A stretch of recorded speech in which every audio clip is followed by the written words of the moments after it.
চোয়ের জীবনে এটাই হচ্ছে চোয়ের প্রথম গ্রীষ্মকাল, তাই শুরু হয়ে গেল প্রথম গরমে প্রথম তরমুজের টেস্ট দিয়ে। ওমা, তুমি তরমুজটাকে হাত ব্যাগের মতন কেটে ওকে ধরিয়ে দিলে। দাঁড়া না দেখি কি করে। দেখো কেমন খুঁটিয়ে খুঁটিয়ে খাচ্ছে। তোমরা সবাই জানো যে হায়দ্রাবাদে গরম পড়ে গেছে, আর গরম বাড়ি তো তরমুজ আর আম দিয়ে শুরু হয়ে যায়। হাত ব্যাগটা কেমন? হাত ব্যাগটা নিয়ে শপিং করতে যাবে নাকি?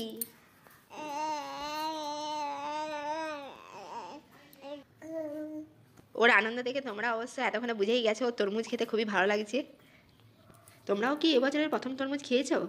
আর যাদের তরমুজ খেতে ভালো লাগে তারা ভিডিওটাকে কিন্তু অবশ্যই লাইক করো।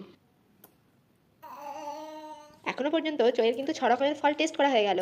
কলা, আঙ্গুর, বেদানা, কমলা, পেঁপে আর আজকে তরমুজ। এগুলোর মধ্যে চয়ের কিন্তু কলা আর পেঁপেটাই খুব ফেভারিট। তরমুজ খেতে আনন্দ লাগলেও তরমুজের টেস্টটা যে কেমন লাগলো সেটা ঠিক বোঝা যাচ্ছে না। তোমরা যদি বুঝতে পারো কমেন্ট করে জানিও তরমুজের টেস্ট কেমন লাগলো চয়ের। আজ ছিল চয়ের তরমুজ খাওয়া নিয়ে, কাল নিয়ে এসেছি চয়ের নতুন দুষ্টুমি নিয়ে। সঙ্গে থেকো, ভালো থেকো।